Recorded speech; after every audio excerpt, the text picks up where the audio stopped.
Bienvenidos a todos. Muchas gracias por su fidelidad, por seguir el curso. Como saben, la vez pasada comenzamos a hacer esta introducción al Evangelio de San Mateo, así que hoy nos toca la segunda parte, pero vamos a empezar con una oración y vamos a empezar con la oración, con la secuencia del Espíritu Santo, ya que este domingo es Pentecostés. Le vamos a pedir al Espíritu Santo que nos ilumine en estos momentos difíciles y sobre todo también en nuestra vida personal, y rezamos por todas las intenciones que llevamos en nuestro corazón. Como seguramente muchos no la saben de memoria, como yo tampoco, se las voy a poner les voy a compartir pantallas y entre todos la podemos rezar.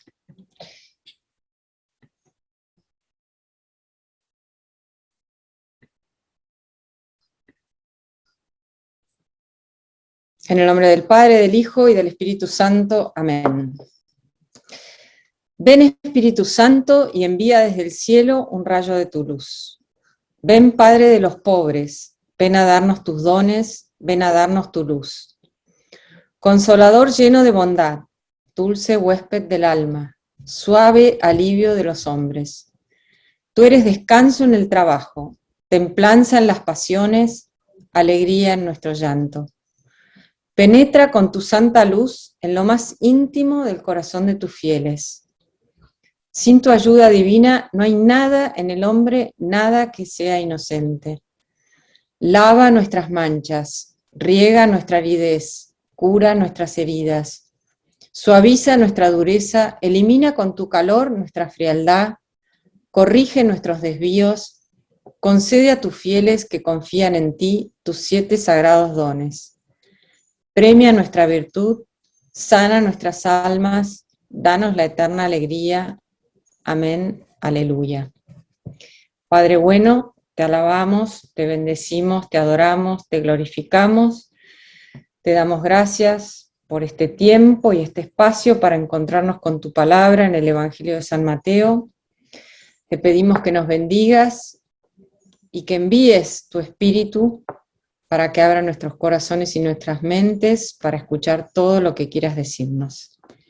Te lo pedimos por tu Hijo Jesucristo, la palabra hecha carne. Gloria al Padre, gloria al Hijo, gloria al Espíritu Santo, como era en un principio, ahora y siempre, por los siglos de los siglos. Amén. María, sede de la sabiduría, ruega por nosotros. En nombre del Padre, del Hijo y del Espíritu Santo. Amén. Vemos hoy entonces esta segunda parte del Evangelio según San Mateo.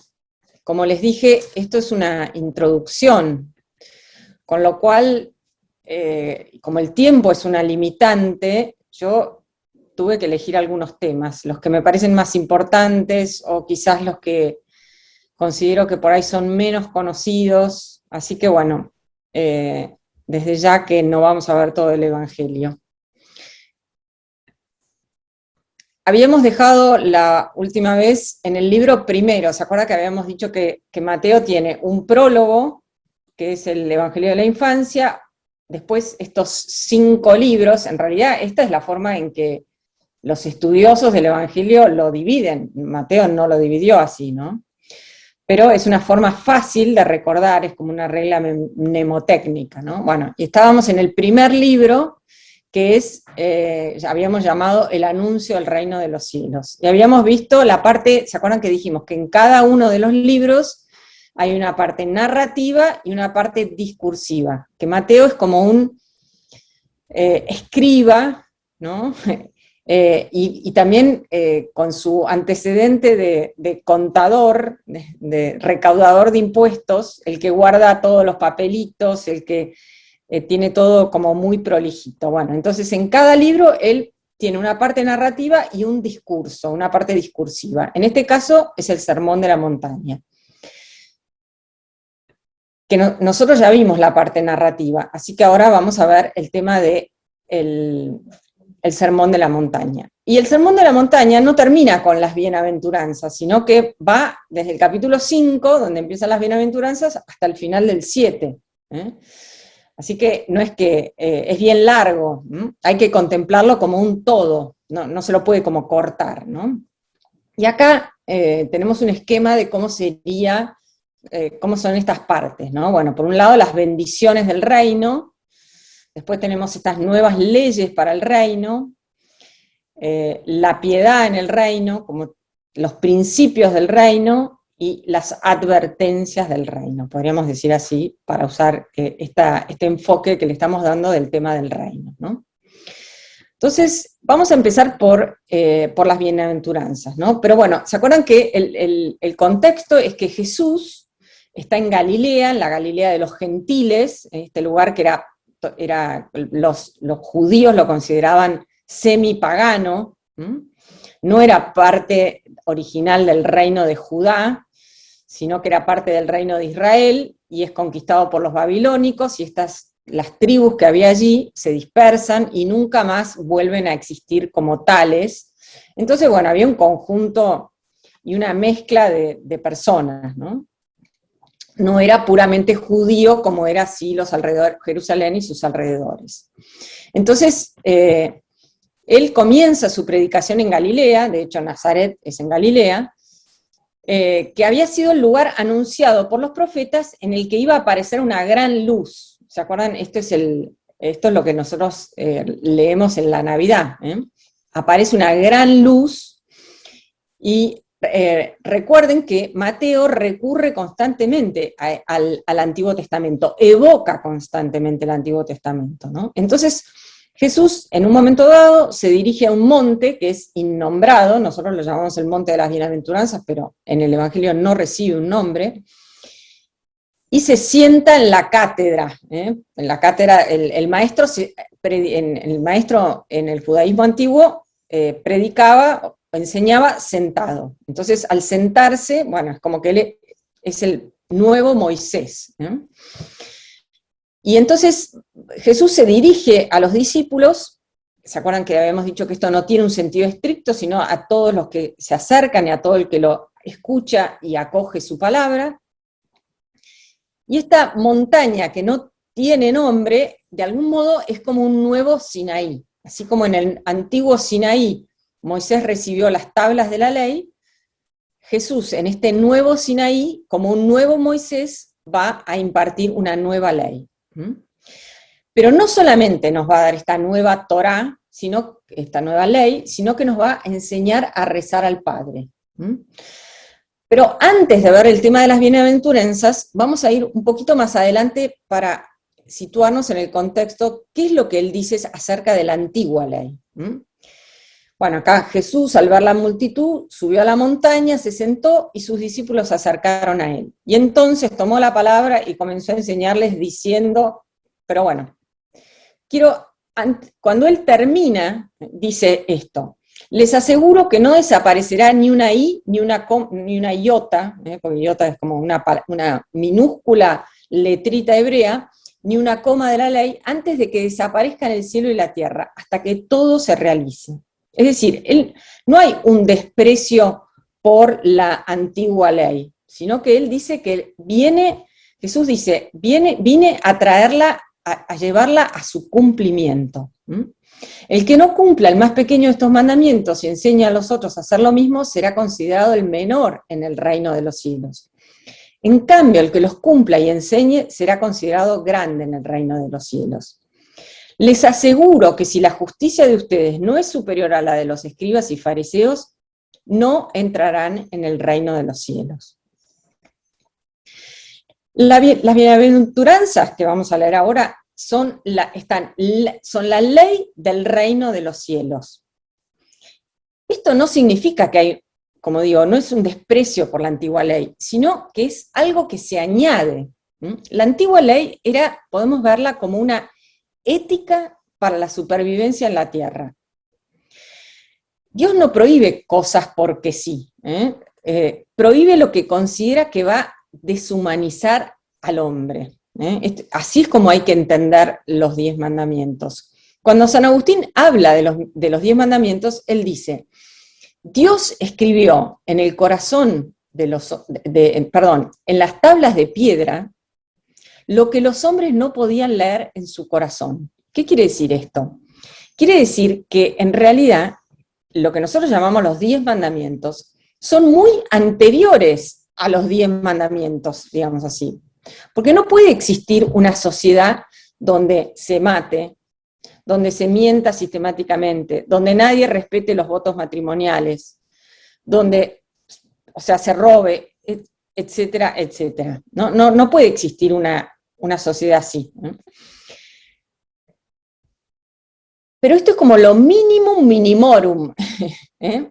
Es como lo mínimo que se nos exige. Las bienaventuranzas son mucho más que este mínimo. Fíjense esto, les aseguro que si la justicia de ustedes no es superior a la de los escribas y fariseos, ¿cuál era la de los escribas y fariseos?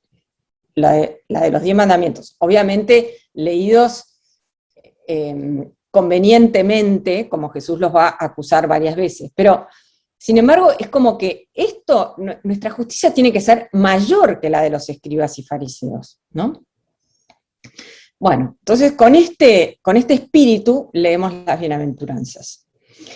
Al ver a la multitud, Jesús subió a la montaña, se sentó y sus discípulos se acercaron a él.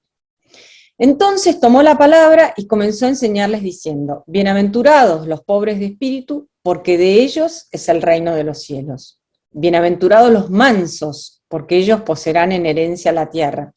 Bienaventurados los que lloran, porque ellos serán consolados. Bienaventurados los que tienen hambre y sed de justicia, porque ellos serán saciados. Bienaventurados los misericordiosos, porque ellos alcanzarán misericordia. Bienaventurados los limpios de corazón, porque ellos verán a Dios. Bienaventurados los que trabajan por la paz, porque ellos serán llamados hijos de Dios. Bienaventurados los perseguidos por causa de la justicia, porque de ellos es el reino de los cielos. Y después viene una que resume todo esto, pero nos quedamos acá, ¿no? Esta forma de expresarse era una forma que es bastante común en el Antiguo Testamento, se llaman los macarismos, porque macario quiere decir feliz en hebreo, ¿no? Entonces, feliz, el hombre, como va a decir el Salmo primero, que está sentado, bueno, a la orilla de un río, bueno. Es como una forma bastante común que tienen que hay en los salmos y en toda la literatura sapiencial.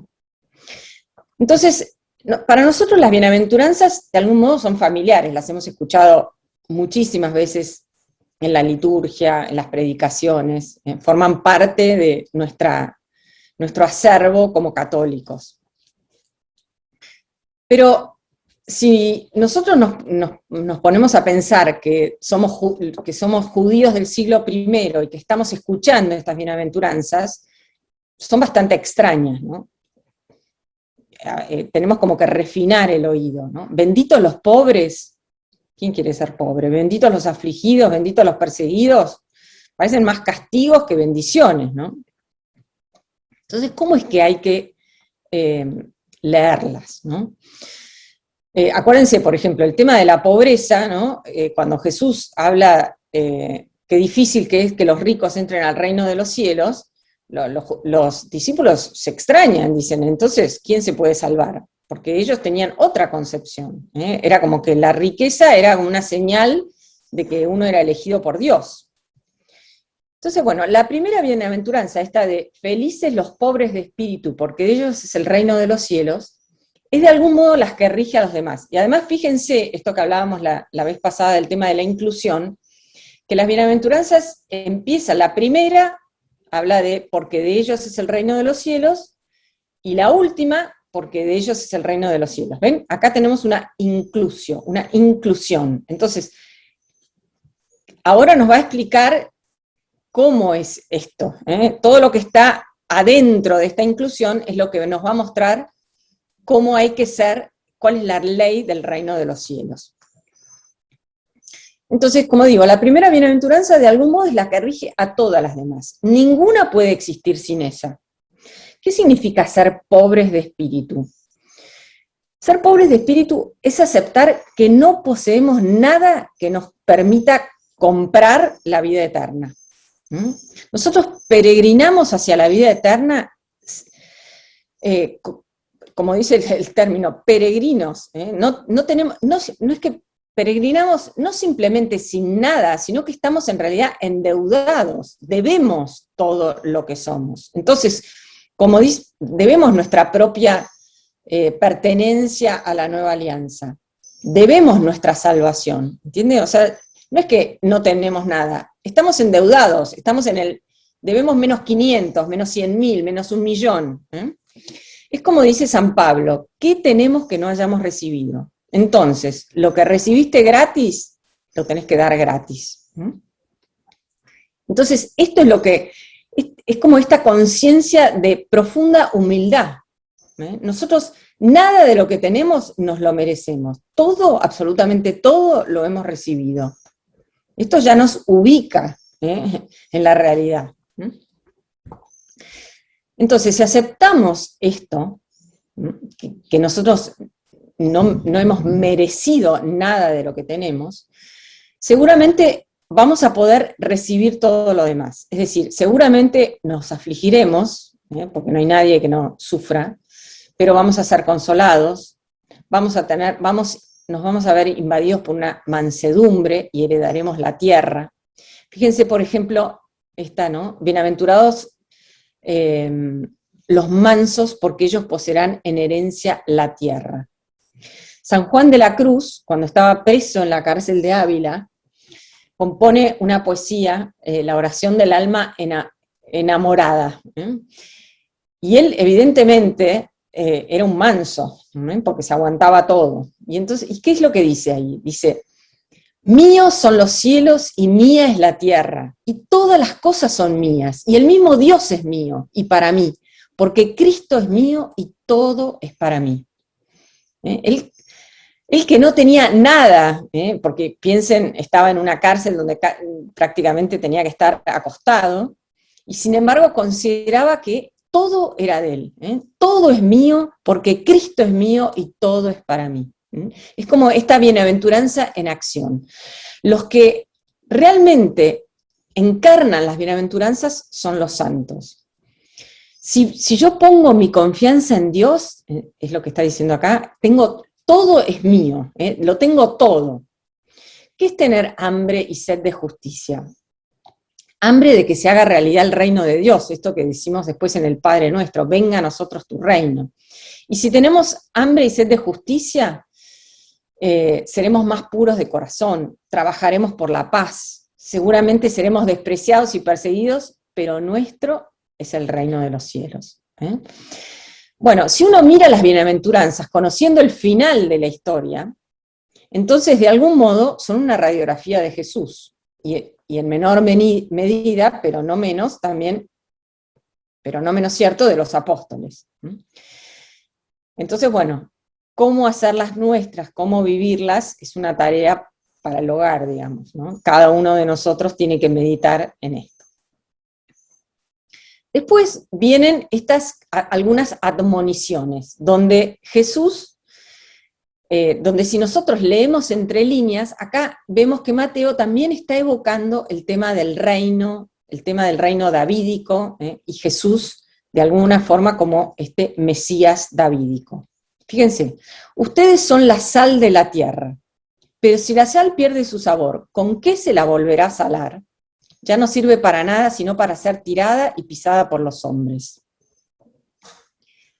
En el segundo libro de las Crónicas, cuando se habla de la alianza entre Dios, el Dios de Israel, y David y sus descendientes, se dice así, ¿acaso no saben que el Señor, el Dios de Israel, ha dado a David y a sus hijos el reino de Israel para siempre por medio de una alianza de sal? ¿Qué significa esto de alianza de sal? El tema de la alianza, bueno, ahora en un ratito lo voy a volver a explicar, pero alianza de sal, la sal era lo que se usaba, y se sigue usando en muchos lugares, para conservar las cosas, los alimentos. Entonces, cuando se habla de una alianza de sal, se habla de una alianza que permanece para siempre. Entonces, lo que está recordando, además de esto de si ustedes son la sal de la tierra, está recordando esto, que ellos han hecho una alianza, que está acá asemejada al tema, como una alianza de sal, una alianza eterna.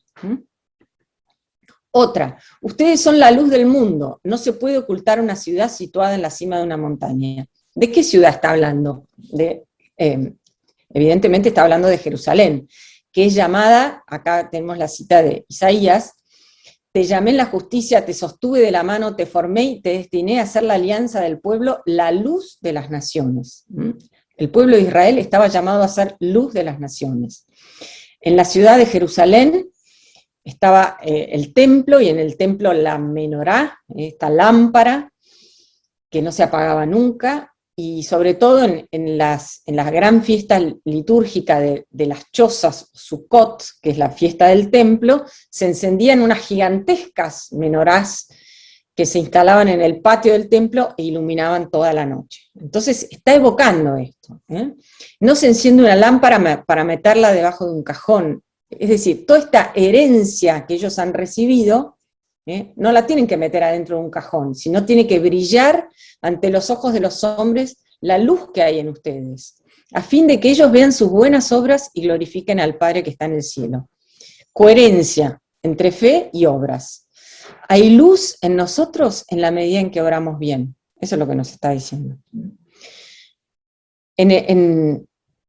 Esto que hablábamos la vez pasada, ¿no? En Jesús la coherencia total, siempre hay hechos y palabras. Las palabras es como que explican los hechos, y los hechos respaldan las palabras. Y esto mismo se nos exige a nosotros, coherencia entre fe y obras.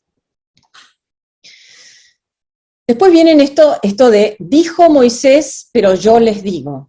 Jesús está por encima de Moisés, proclama una ley superior. Estas leyes son bastante claras y bastante conocidas, yo no las voy a comentar, simplemente las pongo acá. Todo esto, evidentemente, lo digo bastante rápido. Yo les aconsejo que después ustedes con calma vuelvan a ver el video y vuelvan a pensar en todas estas cosas que vamos diciendo, ¿no? Y las vuelvan a leer y qué es lo que significa. Pero fíjense, solamente quiero comentar esta. No jurar falsamente, decía Moisés. Jesús dice que tu sí sea sí, que tu no sea no. Y esto inmediatamente me lleva a pensar en Lenin, el primer secretario de la Rusia soviética, que daba como consejo a sus partidarios y les decía que tu sí sea no, que tu no sea sí. O sea, es el reino de la mentira. Y bueno, entre estos dos extremos navegamos, ¿no? Que tu sí sea sí, que tu no sea no. Nunca mentir, nunca, nunca. Siempre decir la verdad. Bueno. Y así llegamos al Padre Nuestro. El Padre Nuestro es el corazón del Sermón de la Montaña. El que nosotros rezamos, hay una versión en Lucas, pero nosotros rezamos la versión de Mateo. Padre nuestro que estás en el cielo, santificado sea tu nombre, que venga tu reino, que se haga tu voluntad en la tierra como en el cielo. Danos hoy nuestro pan de cada día, perdona nuestras ofensas como nosotros perdonamos a los que nos han ofendido. No nos dejes caer en la tentación, sino líbranos del mal. El Padre Nuestro, cuando ustedes en sus casas vuelvan a mirar esto y tengan la Biblia y vayan deteniendo el video y leyendo la Biblia al mismo tiempo, van a ver que el Padre Nuestro está precedido por una pequeña catequesis sobre la oración, cuyo propósito es advertirnos sobre formas falsas de oración, que empieza cuando ores, anda a tu cuarto, en lo secreto. Bueno, entonces, ¿qué es lo que quiere decir esto? Que la oración no debe ser como exhibicionista, requiere la discreción, que de algún modo es esencial en toda relación de amor. Pero esto al mismo tiempo no excluye lo comunitario. Fíjense que nosotros decimos, rezamos Padre Nuestro. Y podemos hacerlo porque a través de Jesús, Dios ha celebrado una alianza eterna con nosotros. Pero lo comunitario y lo personal, que está en esto de Padre Nuestro, tienen que estar entrelazados. Nosotros de algún modo estamos diciendo, personalmente estamos diciendo presente a través del Padre Nuestro. San Cipriano, que es un gran comentador del Padre Nuestro, dice que cuando lo rezamos, lo hacemos con las palabras que Dios nos ha transmitido, que nos ha enseñado. Y dice que Cristo nos ha enseñado estas palabras, y a través de ellas nos da el Espíritu Santo. Entonces, nosotros cuando oramos como cristianos, siempre nos dirigimos al Padre. La oración cristiana no es mirarse el ombligo, sino que es un encuentro con el Dios vivo y verdadero. Solamente voy a comentar esto, el tema de Padre. ¿Qué significa poder llamar Padre a Dios? Ustedes saben que, por ejemplo, el Islam no permite, en Islam, Alá es, de algún modo, el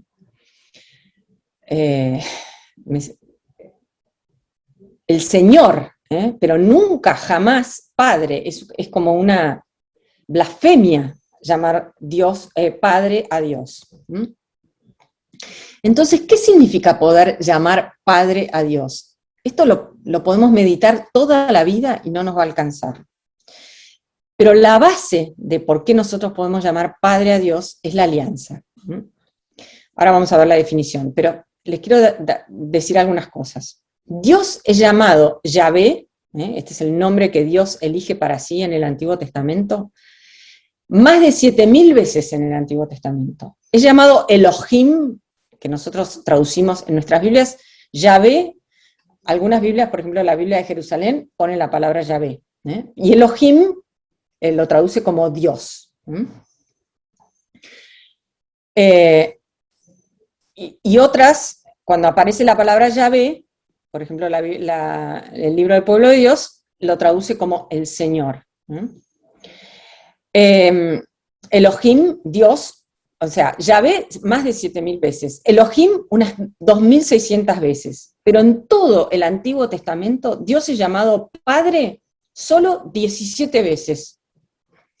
En cambio, en el Sermón de la Montaña, Dios es llamado Padre 15 veces, y más de 180 veces en los 4 evangelios sinópticos, en los 4 evangelios, perdón.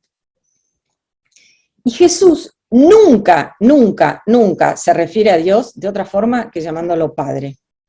O sea, ¿ven la diferencia entre el Antiguo y el Nuevo? Esto que hablamos, que hay continuidad, pero también hay ruptura. Entonces, ¿por qué pasa esto? Y acá tenemos que volver a recordar, espero que haya muchos que hayan hecho el curso, o por lo menos lo hayan mirado el anterior, ¿no? De qué es una alianza. Esto nosotros podemos llamar Padre a Dios porque Dios ha celebrado a través de Jesucristo una alianza con nosotros. ¿Qué es una alianza? Es la extensión de los lazos de parentesco mediante un juramento o un rito. El año pasado lo explicamos mucho, esto de la adopción del matrimonio como formas todavía vigentes de alianza. Era la forma que tenían de relacionarse los pueblos de la antigüedad. A través de la alianza yo me convierto en pariente legal, ya no de sangre, porque no soy de sangre, pero me convierto en pariente legal de otra persona. Y Dios usa esto de la alianza para explicar la relación que quiere tener con nosotros. Por eso es que San Pablo, por ejemplo, va a explicar toda nuestra relación con Dios a través de la figura de la adopción. Nosotros somos los hijos adoptivos. San Juan va a ir un paso más, y ya va a decir que somos realmente hijos. O sea, deja de lado, porque así como San Pablo tiene como el idioma legal del judaísmo, y San Juan tiene el idioma místico, podríamos decir así. Pero bueno, Jesucristo lo que va a hacer es que va a celebrar una nueva alianza, la va a sellar con su sangre, y esta va a ser ahora una alianza eterna. Y lo que estaba prefigurado en la antigua alianza ahora se hace realidad. Y fíjense cómo la liturgia sigue esta idea. En la liturgia nosotros tenemos primero la consagración, y cuando termina la plegaria eucarística, que es donde hemos vuelto a hacer presente la alianza, esto que decimos que el sacerdote dice en las mismas palabras de Jesús, y termina diciendo, hagan esto en memoria mía, entonces, cuando termina la plegaria eucarística, nosotros rezamos el Padre Nuestro. Estén atentos en la misa, porque cada vez que rezamos el Padre Nuestro, estamos haciendo realidad esta nueva alianza. Estamos diciendo que creemos en que Dios es ahora nuestro Padre. Estamos ratificando nuestra pertenencia a la nueva alianza, a través del Padre Nuestro. Bueno, las peticiones son muy conocidas, no las puedo explicar. Cada una hay comentarios, está lleno de comentarios al Padre Nuestro. Si, por ejemplo, leen Jesús de Nazaret, van a ver que Benedicto XVI usa el comentario de San Cipriano como base de su comentario al Padre Nuestro, pero bueno, San Agustín, Santo Tomás, todos los grandes santos han comentado el Padre Nuestro. Yo simplemente es como que hay, así como en las tablas de la ley, hay la primera de las tablas refiere a Dios y la segunda a las relaciones entre los hombres, podríamos decir así, acá también, ¿no? Dios, las tres primeras refieren a Dios y las segundas somos más nosotros, ¿no? Y el Evangelio ilustra una y otra vez cada una de estas peticiones. Y ilustra todavía más, ilustra cómo Jesús las encarna. Por ejemplo, no nos dejes caer, que se haga tu voluntad, así en la tierra como en el cielo. Aquí Jesús, Getsemaní, que no se haga mi voluntad sino la tuya. Bueno, perdona nuestras ofensas, cómo hay que perdonar, etc. Bueno, les prometo que podría hablar 500 horas, pero el tiempo es breve. Bueno, llegamos al libro 2, el poder del reino de los cielos.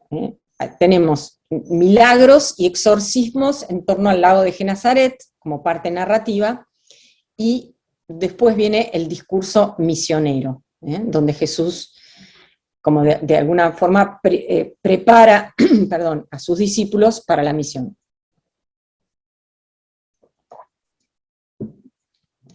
Vamos a ver el primer milagro de Jesús. Dice así: cuando Jesús bajó de la montaña, lo siguió una gran multitud.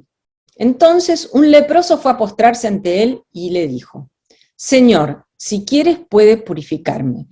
Jesús extendió la mano y lo tocó, diciendo: lo quiero, queda purificado.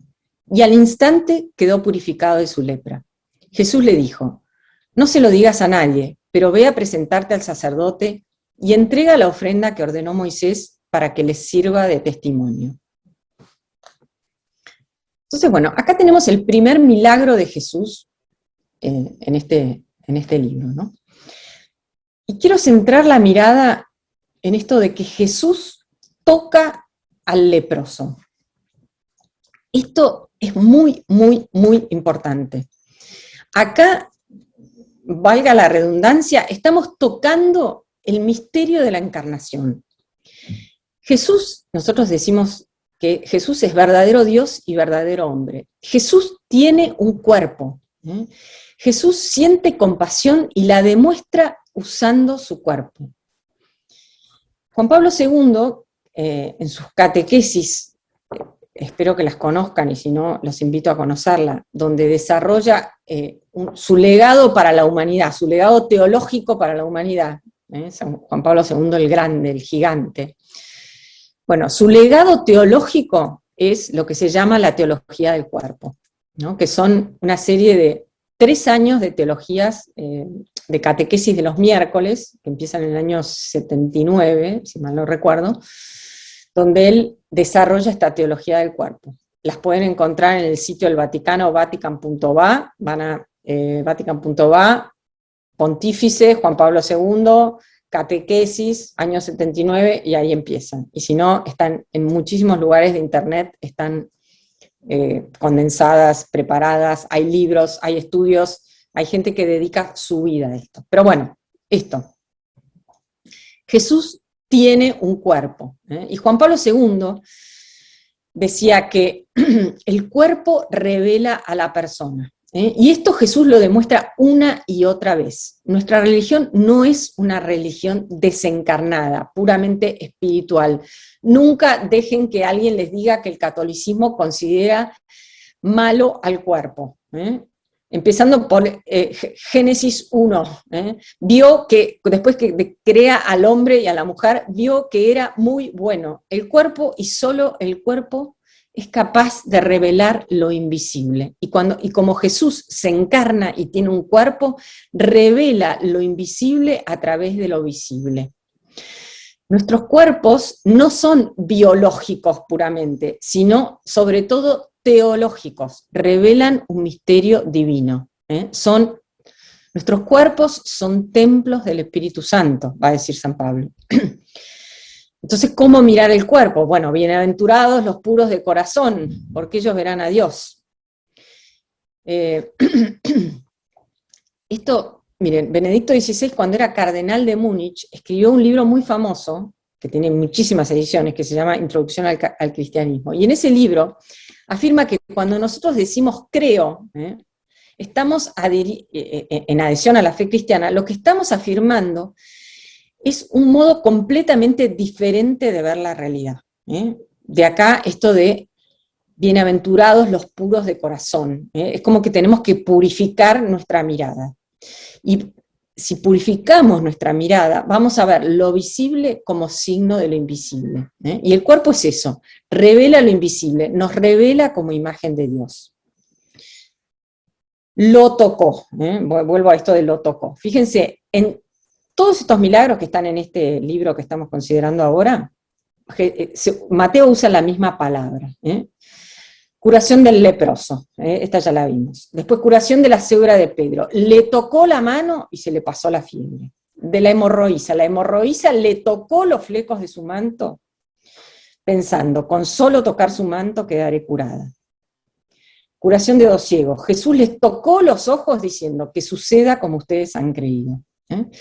Entonces, este verbo le tocó, apto, en el Evangelio de Mateo se usa 8 veces, y las 8 veces sucede lo mismo. Hay un poder que sale del cuerpo de Jesús, y se produce una curación. En condiciones normales, en el judaísmo del tiempo de Jesús, era exactamente al revés.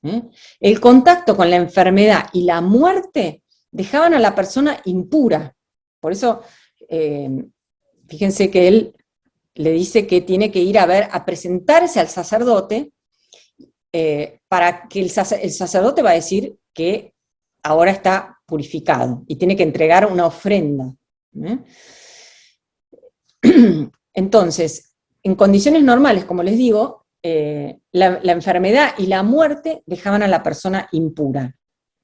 Acá sucede exactamente lo contrario. En lugar de que Jesús quede impuro, Él purifica, cura, limpia al que toca. Si tocaban un cadáver, se tenían que purificar con baños rituales, con todo tipo de cosas. Lo mismo, esto de la lepra, lo mismo, o sea, todo el tiempo el contacto con la enfermedad era de algún modo un contacto con la muerte, y por lo tanto había que purificarse. En cambio, Jesús, como les digo, hace exactamente lo contrario. Toca, y lo que Él toca, purifica. Lo mismo va a pasar con la resurrección de la niña, ¿se acuerdan? De la hija del funcionario. Él entró, tomó de la mano, y la tomó de la mano y ella se levantó.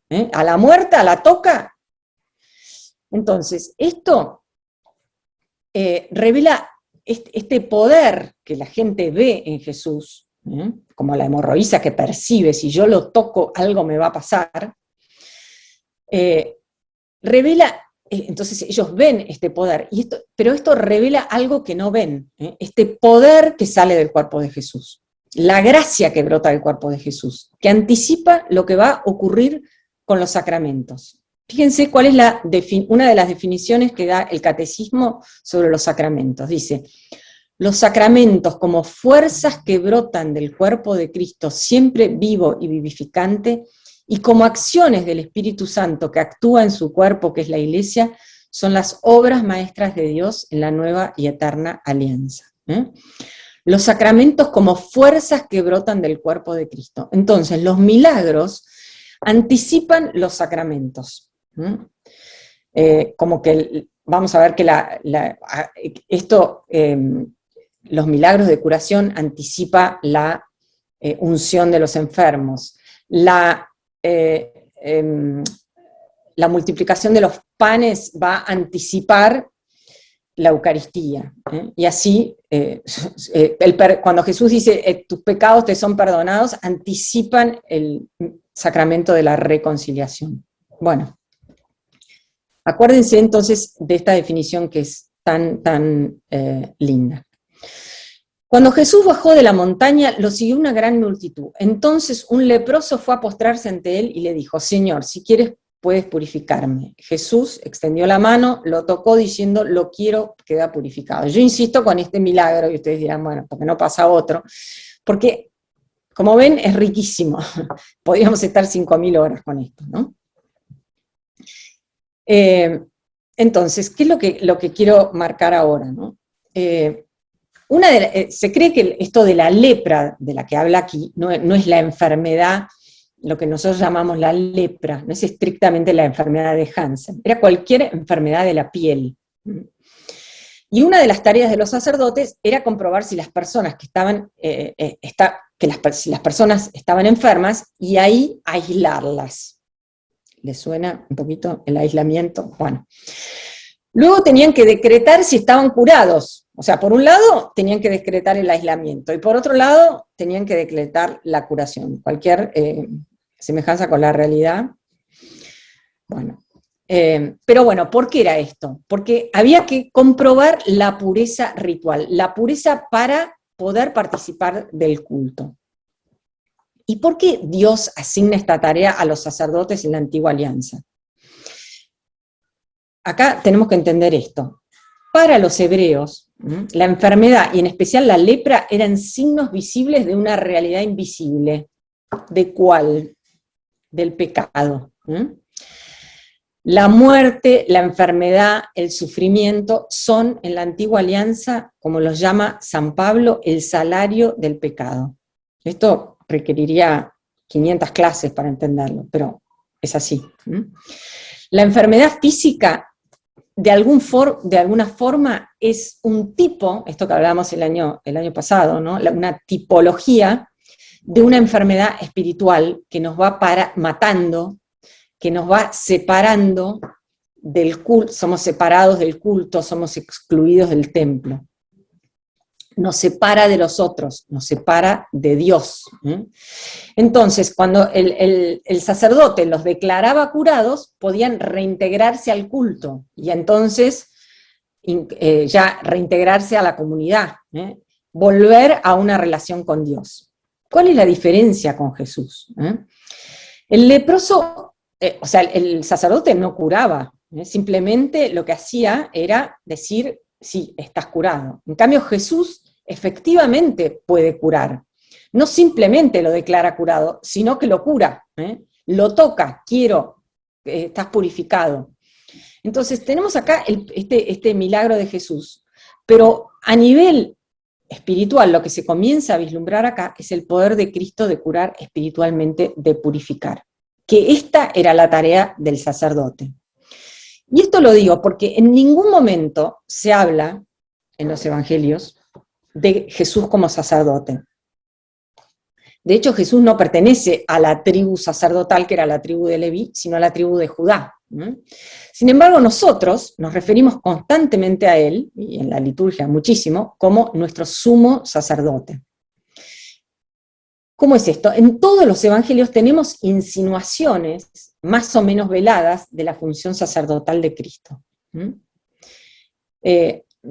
Entonces, acá tenemos Cristo nos cura no solamente físicamente, sino espiritualmente. Entonces hay algo mucho más poderoso acá que el sacerdocio levítico.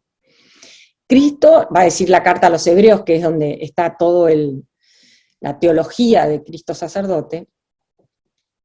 Cristo es sacerdote según otro orden, y lo va, no es el orden, no es sacerdote según la tribu de Leví, sino según el orden de Melquisedec. ¿Quién es Melquisedec? Bueno, es un personaje que aparece en el libro del Génesis, en el capítulo 14, es el sacerdote del Dios Altísimo, que en el capítulo 14 ofrece al Dios Altísimo pan y vino. Bueno, y a su vez, ¿quién era Melquisedec? Melquisedec era también rey de Salem, de Jerusalén. Y esto, ya sé que voy un poco rápido, pero lo tengo que decir, es el origen del sacerdocio davídico. Si ustedes leen con antenas los libros de Samuel y de los reyes, van a ver que los los reyes davídicos, los descendientes de David que están en Jerusalén, ejercen funciones sacerdotales. ¿Por qué? Bueno, porque también son sacerdotes según el orden de Melquisedec. Bueno, esto no es algo que está muy explicado ni muy común. Voy a hacer una pequeña interrupción de 3 minutos, así pueden levantarse, estirar las piernas, tomar un vaso de agua.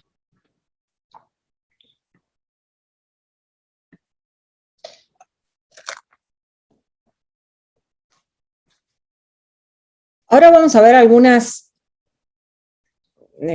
escenas, cosas que siguen a esto que estábamos viendo, que muestran también el tema este que yo les digo de la paternidad sacerdotal de Cristo, de Jesús.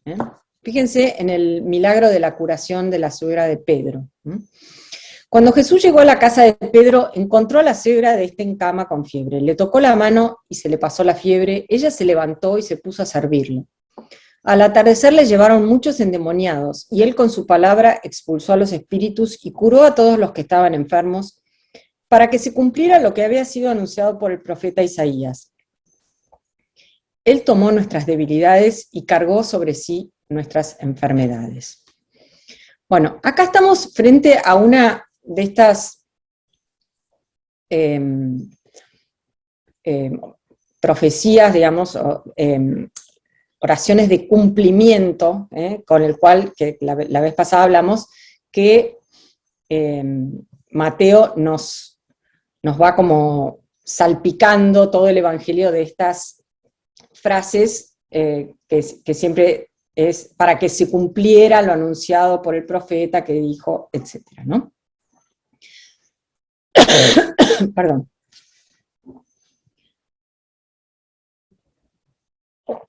Entonces, acá si nosotros miramos esto, estamos tan acostumbrados que no le prestamos demasiada atención, ¿no? Esta es una de las profecías del siervo sufriente, que hay 4 como cantos del siervo, misteriosos cantos que están en el profeta Isaías, que son una profecía de la pasión, ¿no? Y de hecho, nosotros cuando leemos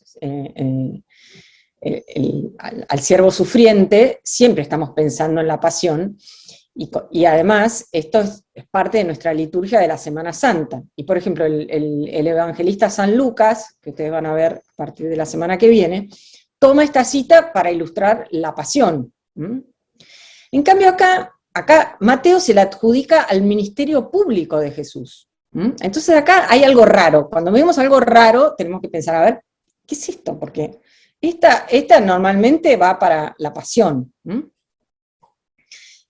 Entonces lo que nos está queriendo decir Mateo acá es que el ministerio público de Jesús tiene como modelo al siervo sufriente bajo un aspecto muy especial. Él toma sobre sí nuestras dolencias y enfermedades. ¿Quién tenía esta tarea en el Antiguo Testamento? Era el sacerdote, como vimos, ¿no?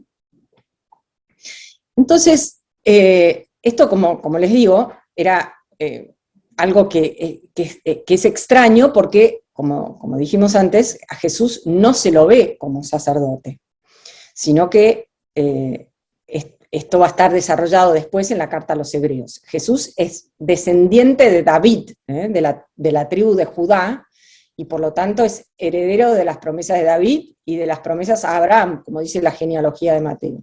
Y sin embargo acá lo está presentando subrepticiamente, pero no tanto, como sacerdote. Otra forma, ¿no?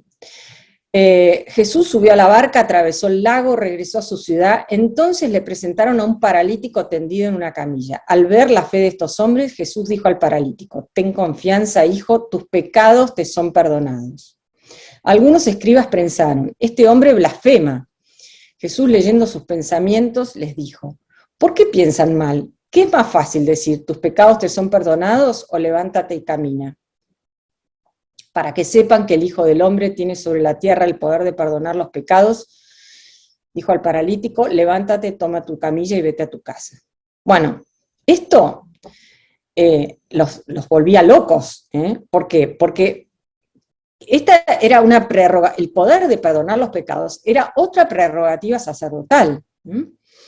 Y fíjense que ahora en la próxima diapositiva les voy a presentar todo lo que tenía que hacer el sacerdote para perdonar el pecado de alguien.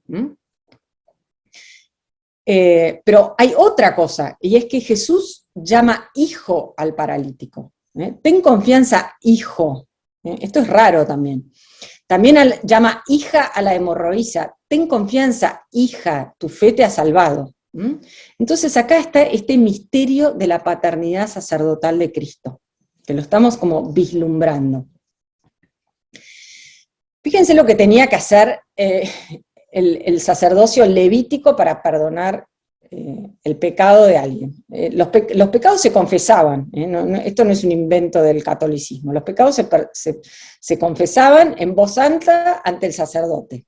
Y de acuerdo con el tipo de pecado, era el tipo de víctima que había que ofrecer, el tipo de sacrificio. Esto lo pueden leer todos si tienen interés, o en una noche de insomnio, está en el libro del Levítico, que forma parte del Pentateuco. Pero miren esto, si es una persona del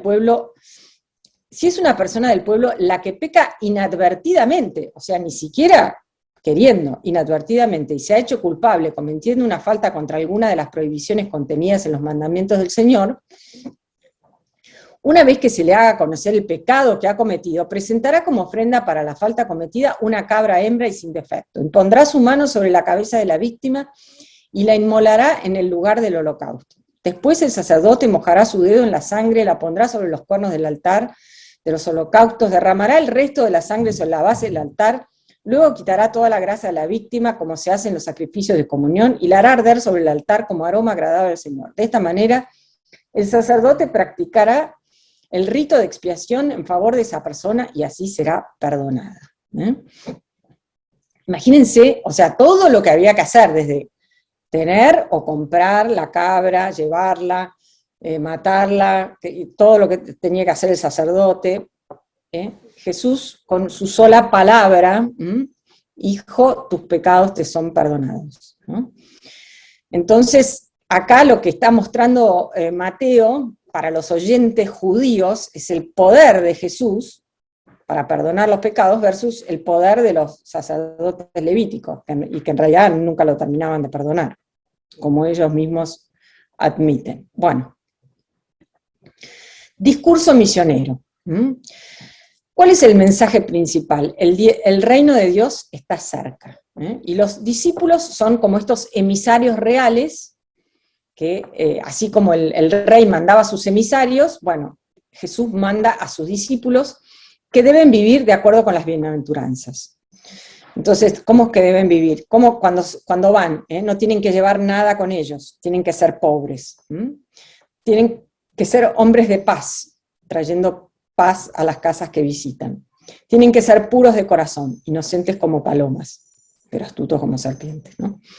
Y después van a ser perseguidos a causa de Jesús. Es decir, es como que acá Jesús le está diciendo, las bienaventuranzas se les van a aplicar a ustedes. Jesús les concede su propia autoridad, de modo que aquel que me recibe a mí. Que los reciba, me reciba a mí. Es como que son otros Cristos. Esto es como la base del sacerdocio ordenado. Bueno, entonces, acá simplemente les traigo como recordatorio para que vean que las bienaventuranzas se hacen realidad en los discípulos, lo que según la tradición nos dice cuál fue el destino de los apóstoles. Pedro, crucificado cabeza abajo. Andrés, crucificado como una X. Santiago, hijo de Zebedeo, muerto a espada por Herodes. Juan, hijo de Zebedeo, hervido en aceite, pero no muerto. Felipe, crucificado cabeza abajo. Bartolomé, desollado vivo y crucificado. Tomás, apuñalado hasta la muerte. Mateo, no está claro cómo murió, algunos dicen que por martirio.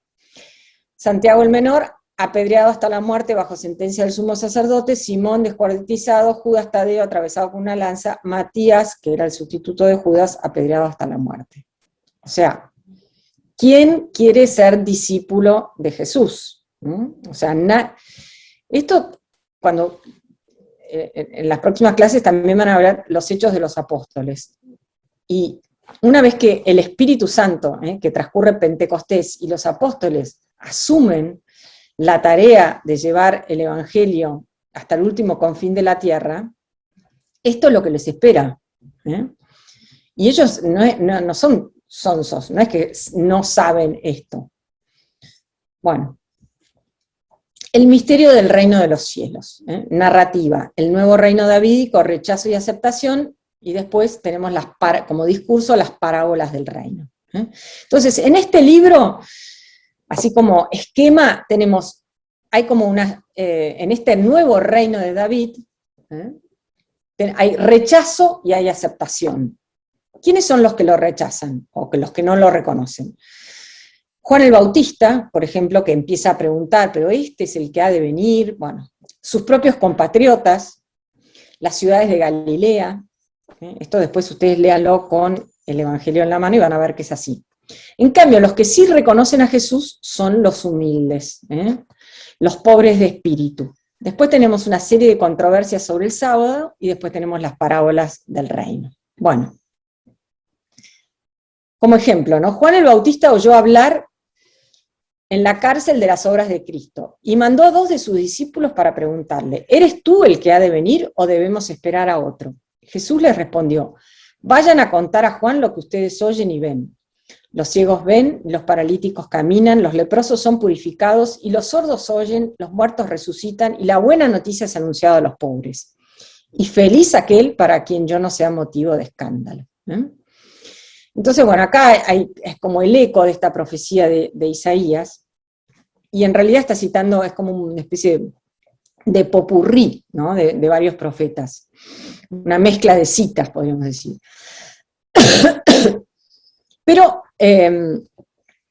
Jesús está animando a los débiles.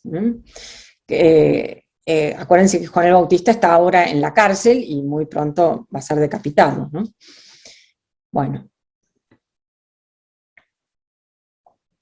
¿Quiénes lo reconocen? Entonces, en esa oportunidad, aunque está como medio despegada esta cita, van a ver, porque no se sigue una secuencia, pero en esta oportunidad Jesús dijo, te alabo, exomologumai, Padre, Señor del cielo y de la tierra, por haber ocultado estas cosas a los sabios y a los prudentes, y haberlas revelado a los pequeños.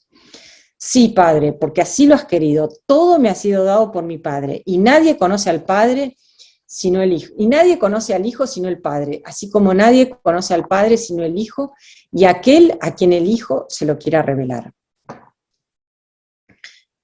Bueno, esto, este es un himno, una suerte de joya de la oración de Jesús, que nos transmiten también Mateo y también Lucas. Se lo suele llamar himno de júbilo o himno mesiánico, sí, júbilo mesiánico. Es como una oración de reconocimiento y de alabanza. Ahí yo les puse esta palabra, exomologumai, que está traducido a menudo en nuestras Biblias vertidas a los idiomas, al castellano, como te doy gracias o te alabo. Pero en los escritos del Nuevo Testamento, este verbo indica principalmente dos cosas. La primera es reconocer hasta el fondo. Por ejemplo, Juan el Bautista pedía a los que acudían a él para bautizarse que reconocieran hasta el fondo sus propios pecados. Esto lo pueden ver en el capítulo 3 de Mateo. Y la segunda es estar de acuerdo. O sea, es como...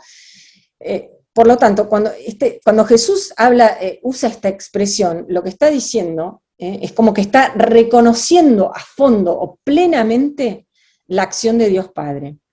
Y él lo que refleja esta oración es este estar de Jesús, este estar consciente, gozoso, con este modo de obrar, con el proyecto del Padre. Entonces, acá es como que nos asomamos a la oración de Jesús, al misterio de la oración de Jesús, a esta comunión que él tiene con la vida del Padre en el Espíritu Santo. El misterio de ser hijo. Fíjense que Jesús lo llama Padre, bueno, esto que dijimos, ¿no? Nunca se va a dirigir a Dios de otra forma, ¿no? Entonces, esto expresa esta conciencia de Jesús de ser el Hijo. Este es mi Hijo amado, este es mi Hijo en quien tengo puesta mi predilección, estas cosas que oímos del cielo, ¿no? Todo me ha sido entregado por mi Padre y nadie conoce quién es el Hijo sino el Padre, ni quién es el Padre sino el Hijo, y aquel a quien el Hijo se lo quiere revelar, ¿no? Esto es lo que después va a estar en el prólogo de Juan. Nadie conoce al Padre sino el que está en el seno del Padre, solo el Hijo está en el seno del Padre, y Él nos lo ha contado, nos lo ha hecho una exégesis del Padre. Bueno. Y después otro título que le da Jesús a su Padre es Señor del cielo y de la tierra, ¿no? Y esto nos remite a la creación. Acuérdense que el Génesis habla de que al principio creó Dios el cielo y la tierra, ¿no? Entonces, cuando Jesús habla de te alabo Padre, Señor del cielo y de la tierra, de alguna forma se está insertando en esta historia de amor que es la creación.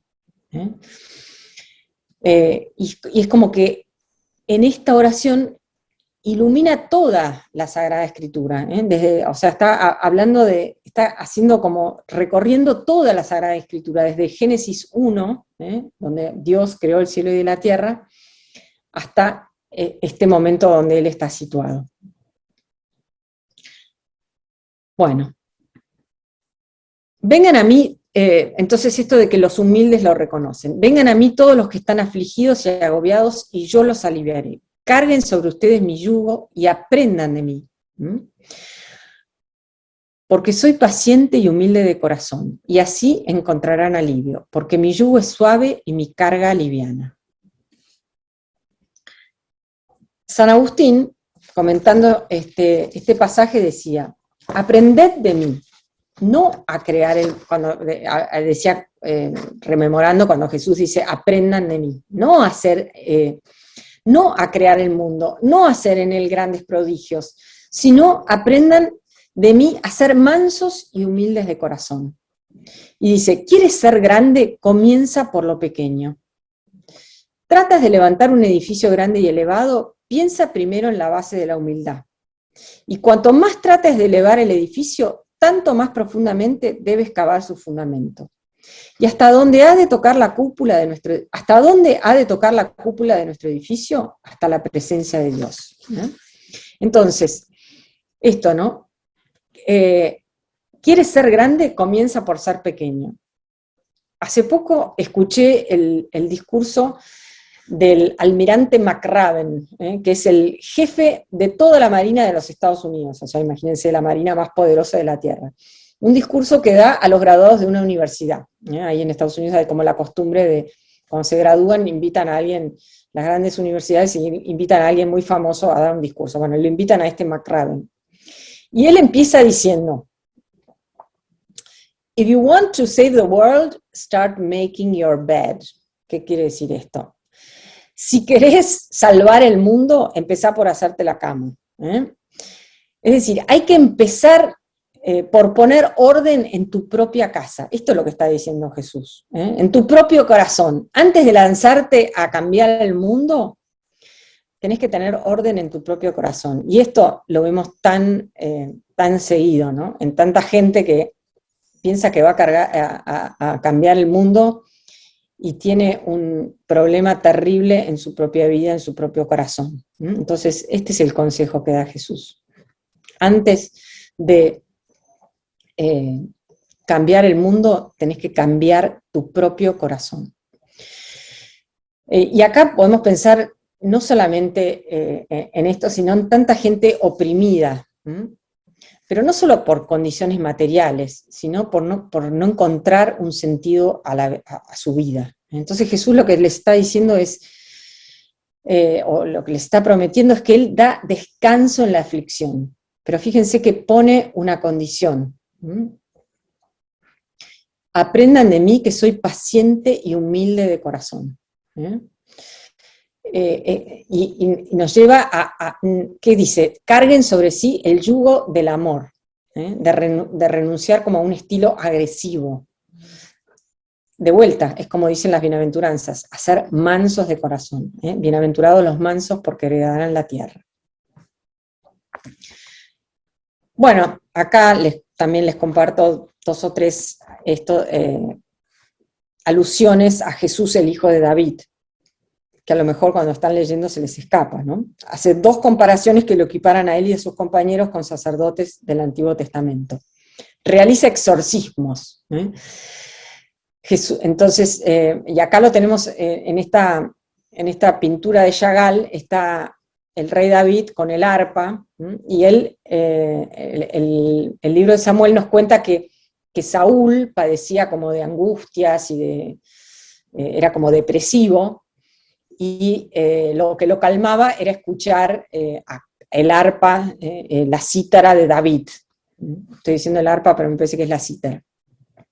Entonces se lo tiene como exorcista, ¿no? Porque le exorcizaba a los demonios a Saúl. Entonces van a ver que muchas veces cuando Jesús realiza exorcismos en los evangelios, la gente se pregunta, ¿no será este el hijo de David?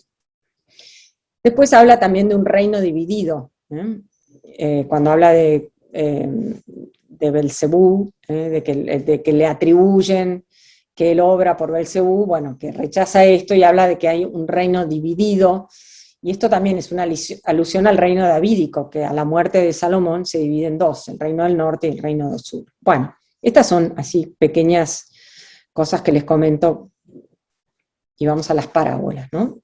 La parábola, ya que no tuvimos ninguna evangelio antes, ¿qué significa la palabra parábola? Viene del griego parabolé, que es la comparación entre 2 cosas a modo de ilustración.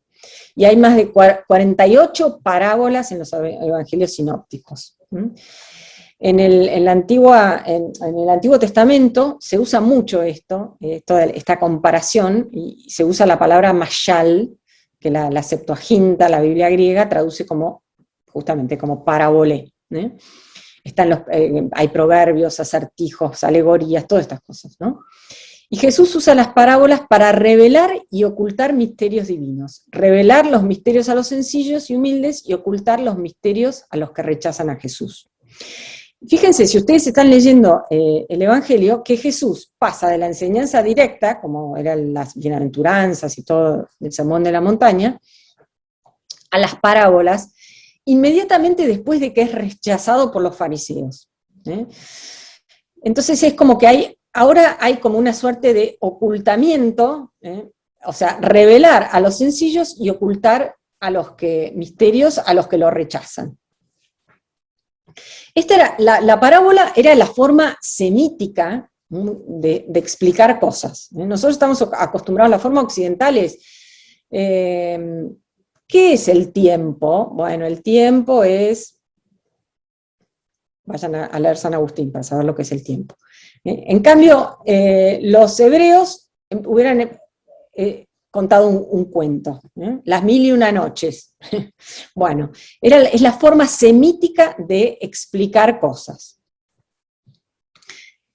Entonces, es una forma fácil de enseñar, pero al mismo tiempo, al narrar las cosas a través de un cuento, se corre el peligro de que el oyente se quede solamente con el cuento, nos quedamos solamente con el cuentito de la parábola y no vamos al significado. Entonces hay que hacer las dos cosas. Entonces están los que son bien intencionados, que van a seguir preguntándose, y después los que son más como superficiales, no van a descender hasta el fondo y se van a quedar sin entender el misterio del reino. Entonces podemos decir que la parábola es un premio para el que está atento, para el bien dispuesto, y un castigo para el malintencionado.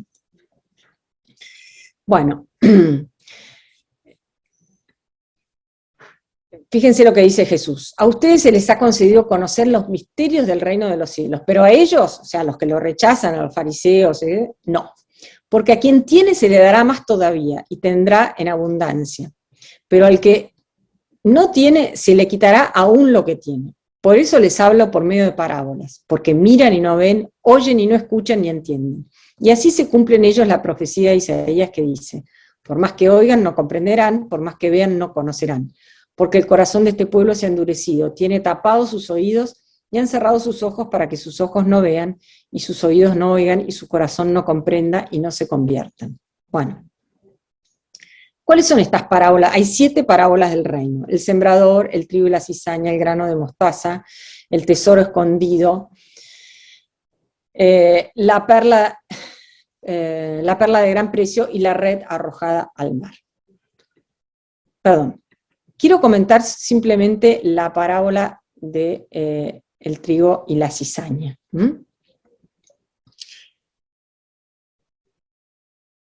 El reino de los cielos se parece a un hombre que sembró buena semilla en su campo, pero mientras todos dormían, vino su enemigo, sembró cizaña en medio del trigo y se fue. Cuando creció el trigo y se aparecieron las espigas, también apareció la cizaña. Los peones fueron a ver entonces al propietario y le dijeron, Señor, ¿no había sembrado buena semilla en tu campo? Y ahora es que ahora hay cizaña en él. Él respondió, esto lo ha hecho algún enemigo.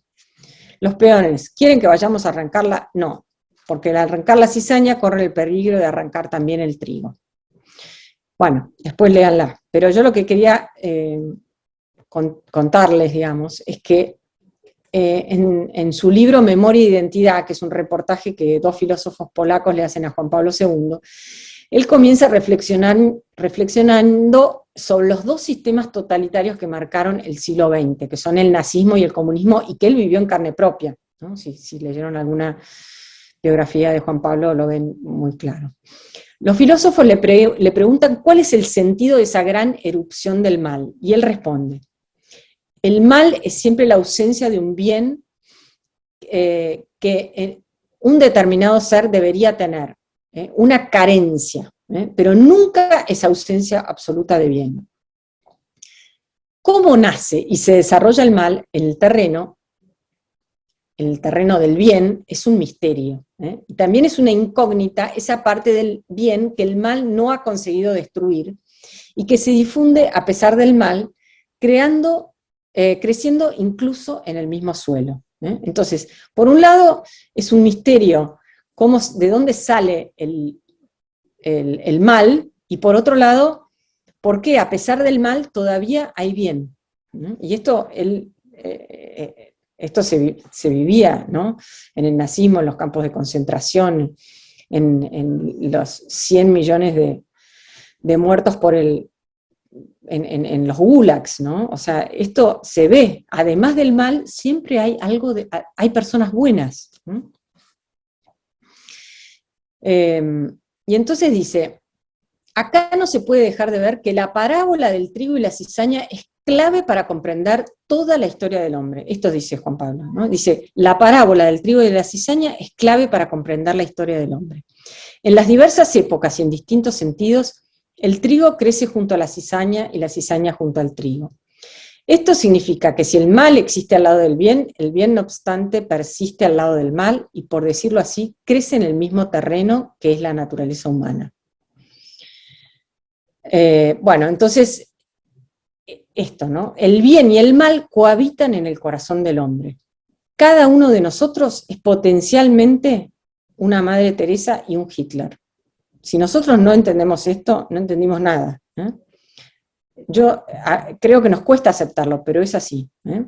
Pensemos, si nosotros estuviéramos en un campo de concentración, muriéndonos de hambre, y sabemos que si le decimos algo al guardia, capaz que nos da, delatamos a alguien, capaz que nos ligamos un buen plato de comida, ¿qué hacemos? Bueno, el que no crea que puede estar en esa situación, no conoce el corazón del hombre. El bien y el mal están en el corazón del hombre, producto del pecado original. Bueno. El reino de la misericordia. La narrativa son viajes y milagros de Jesús y después un discurso sobre la vida en la iglesia. A grandes líneas, ¿cómo es este libro? ¿No? Bueno, después del rechazo que Jesús recibe de los suyos, donde se dice que Herodes relaciona a Juan el Bautista con Jesús, y se recuerda que Juan fue martirizado, esto es un preludio, digamos así, de lo que le espera a Jesús. Entonces Jesús se aparta, y esto da lugar a una serie de escenas que forman la parte de relatos de este quinto libro. Y el tema de la misericordia se ve en varios de estos relatos.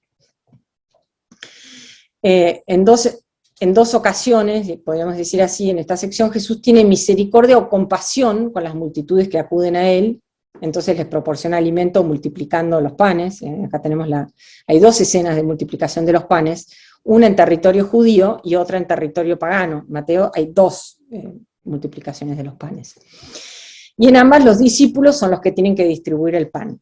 Pero este pan, como dijimos la primera clase, se da a quienes antes han escuchado la palabra de Dios. Acuérdense de la primera tentación. Marcos, cuando relata la multiplicación de los panes, antes de la multiplicación de los panes, dice que Jesús tuvo compasión, tuvo misericordia de las multitudes, porque eran como ovejas sin pastor y estuvo enseñándoles muchas horas. La compasión también es la enseñanza.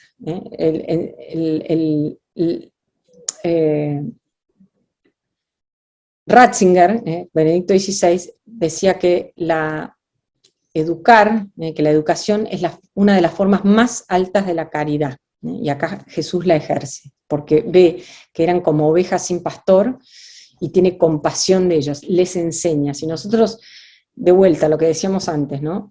¿Qué viene primero, dar el pan o enseñar? Bueno, Jesús nos enseña que primero enseñar y después dar el pan. El otro así, detalle importante es que Pedro tiene un rol importante en este libro. Y acá quiero mostrar esto del tema de la famosa confesión de Pedro. Pedro va a aparecer mucho en esta parte. Esta es una pintura que está en la Capilla Sixtina, ¿no? del Perugino, que se llama La Confesión de Pedro. Al llegar a la región de Cesarea de Filipo, Jesús preguntó a sus discípulos, ¿qué dice la gente sobre el Hijo del Hombre? Ellos respondieron, unos dicen que Juan el Bautista, otros Elías, otros Jeremías, otros Jonás, otros algunos de los profetas, perdón, está mal copiado. Y ustedes, les preguntó, ¿quién dicen que soy? Tomando la palabra, Simón Pedro respondió, tú eres el Cristo, el Hijo de Dios vivo. Y entonces Jesús le dice, feliz de ti, Simón, porque esto no te lo ha revelado ni la carne ni la sangre, sino mi Padre que está en el cielo. Y yo te digo, tú eres Pedro, tú eres Kefas, la palabra aramea, piedra es Kefas. Y esta es la tradición que tenemos en la escritura, ¿no? De que a Pedro se lo llama Cefas. Acá tenemos como un juego de palabras, tú eres Pedro y sobre esta piedra, pero en el arameo de que hablaba Jesús es la misma palabra. Tú eres Kefas y sobre esta Kefa edificaré mi iglesia, y el poder de la muerte no prevalecerá contra ella. Yo te daré las llaves del reino. Las llaves son el símbolo de la autoridad. En el imperio davídico, en el Antiguo Testamento, el rey nombraba un gabinete de ministros para tareas específicas, y entre estos elegía un primer ministro, y Jesús está evocando esta situación. Yo acá les pongo la cita, no la voy a leer ahora porque estamos muy urgidos de tiempo, ¿no? Pero después viene esto de comenzó a anunciar a sus discípulos que debía ir a Jerusalén y sufrir mucho por parte de los ancianos. Y entonces, inmediatamente después de la confesión de Pedro, donde Pedro es elevado, Pedro lo llevó aparte y lo reprende, y Jesús le dice, Dios no lo permita, esto no sucederá, pero Jesús dándose vuelta le dice, retírate, ve detrás de mí, Satanás, va de retro Satanás. Entonces, ¿qué es lo que nos está enseñando esto? Que los que tienen autoridad en la iglesia siempre tienen que tener cuidado de, los que tienen autoridad y los que no, todos tenemos que tener cuidado de no mundanizarnos, es decir, de elegir la vía fácil de asemejarnos al mundo. Si el mundo nos aplaude, tengamos cuidado. Jesús nos dice, tú eres un obstáculo para mí, porque tus pensamientos no son los de Dios, sino los de los hombres. Bueno. El tema del perdón, Pedro, nuevamente, sé que se cree 1000, ¿cuántas veces tengo que perdonar? ¿Hasta 7 veces? No, hasta 70 veces 7, ¿no? Que es como el número 7, ¿se acuerdan que es este número de la alianza, el número de la perfección? 70 veces 7 es 490, que es un número muy especial en la Biblia, porque cada 49 años había un año de jubileo, donde se perdonaban todas las deudas. Entonces 490 es 49 por 10, o sea, es el sumum del perdón. Y después, bueno, Jesús, para ilustrar esto, va a contar la parábola del siervo inmisericordia. Bueno, voy muy rápido. Les voy a sacar 5 minutos, si alguno se quiere retirar, pero considero que tengo que terminar esto, ¿no? ¿Quién es el mayor en el reino de los cielos? El que quiera ser grande, que se haga servidor de ustedes, el que quiera ser primero, que se haga su esclavo. De acá viene esto el título que reciben los papas, Servus Servorum Dei, el siervo de los siervos de Dios. En el cristianismo, el mayor debe servir.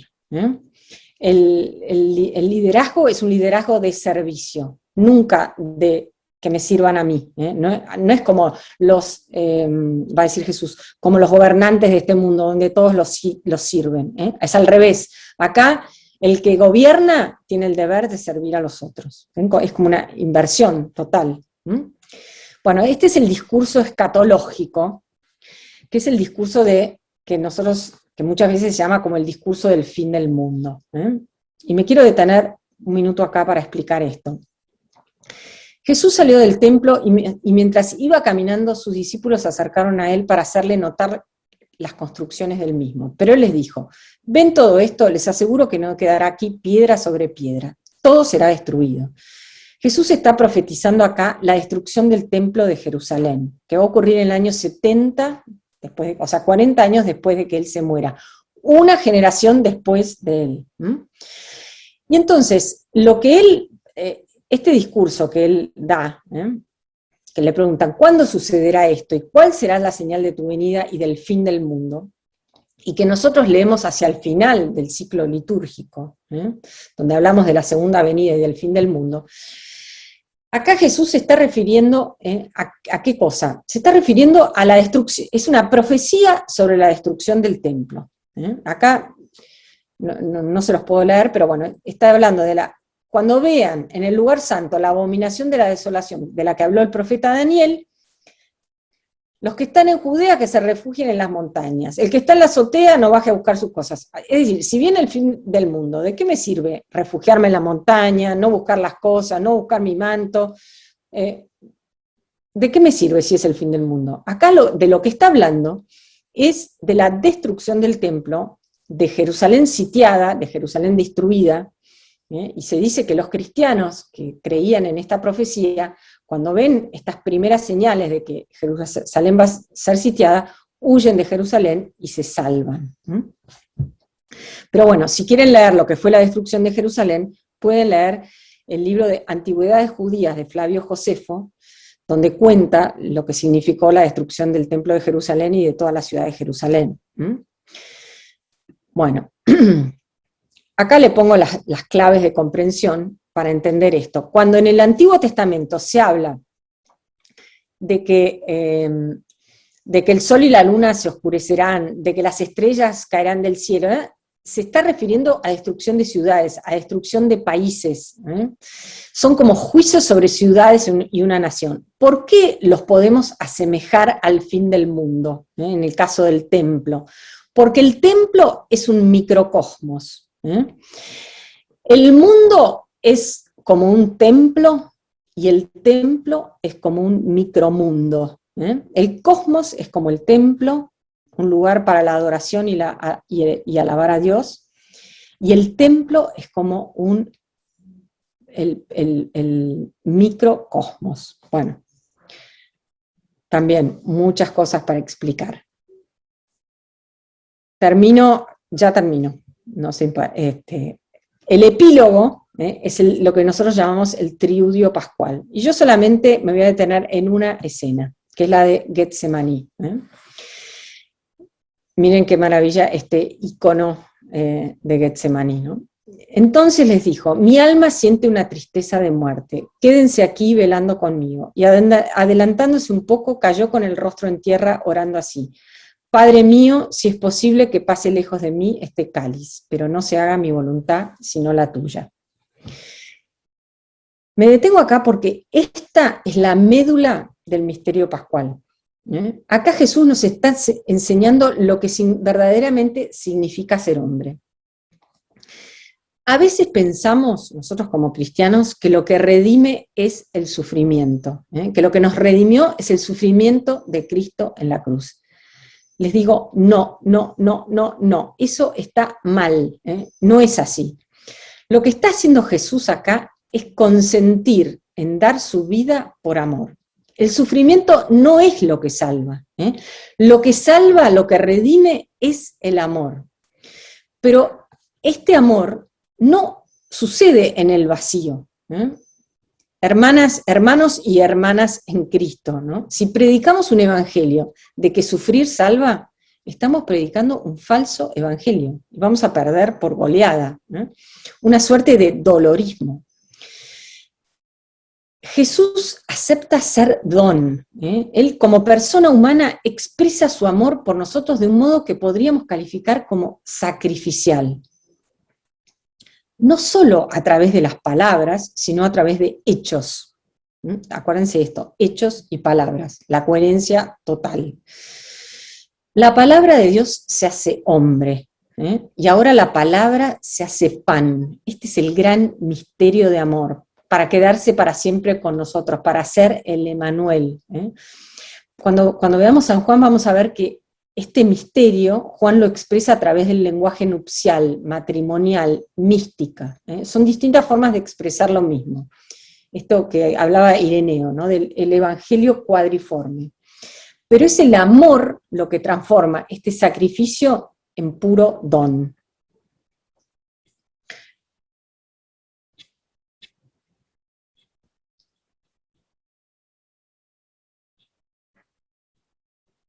El amor se experimenta siempre primero como una felicidad, como un sentimiento general de felicidad. Pero el sufrimiento es como el lado interno del amor. Entonces, de alguna forma nosotros tenemos que aprender a amar, aprendiendo a aceptar el sufrimiento, porque el sufrimiento es la otra cara del amor. El amor sin sufrimiento no existe, sin sacrificio. Pensemos en lo más básico que conocemos, que es el amor de madre. ¿Cómo es el amor de madre? Es un amor sacrificial. Pensemos por lo más básico, que es cuando tengo un hijo, voy a dejar de dormir por 10 años, 20 años, no sé, lo que dure. Bueno, y lo hago, y es un sacrificio que se asume gozosamente, por más que sea un sufrimiento. Esto estoy hablando de lo más básico de lo básico, ¿no? Entonces, amar siempre conlleva una renuncia, un sacrificio, ¿no? El sacrificio sin amor es lo que los humanos no podríamos soportar, ¿no? No podemos soportar. Pero un amor sin sufrimiento es como de alguna forma una palabra vacía. Y esto es lo que no es Jesús. Jesús anunció en la última cena, antes de Getsemaní, este es mi cuerpo que va a ser entregado por ustedes. Esta es la sangre de la alianza que va a ser derramada por ustedes. Entonces, Fíjense que él lleva al máximo punto este sacrificio. Porque ¿qué es lo que nosotros valoramos más de nuestra vida? Más en el mundo, nuestra vida. Entonces lo que hace Jesús es amar hasta el fin, como va a decir Juan, entregando su propia vida, transformando esta entrega en una entrega sacrificial. Se hace por amor. Les pongo, ya termino, esta comparación. Amor, el amor se transforma en Eucaristía. El sufrimiento en es el Calvario, ¿no? Y esto, ¿cuál es lo que está atrás de todo esto? Es el sacrificio, es la renuncia. La Eucaristía es la representación sacramental de este amor divino, de esta entrega, de este don que hace Jesús. El amor es lo que transforma el sufrimiento en un sacrificio. La Eucaristía transforma el Calvario en el sacrificio de la nueva alianza. La resurrección está ordenada hacia la Eucaristía. ¿Por qué? Porque nos presenta al cuerpo resucitado, glorificado, divinizado, sentado a la derecha del Padre. Fin. Los 11 discípulos fueron a Galilea, a la montaña donde Jesús los había citado. Al verlos se postraron delante de él. Sin embargo, algunos todavía dudaron. Acercándose Jesús les dijo: yo he recibido todo poder en el cielo y en la tierra. Vayan y hagan que todos los pueblos sean mis discípulos, bautizándolos en el nombre del Padre y del Hijo y del Espíritu Santo, y enseñándoles a cumplir todo lo que yo les he mandado. Y yo estaré con ustedes hasta el fin del mundo. Bueno, muchas gracias. Los esperamos el jueves que viene.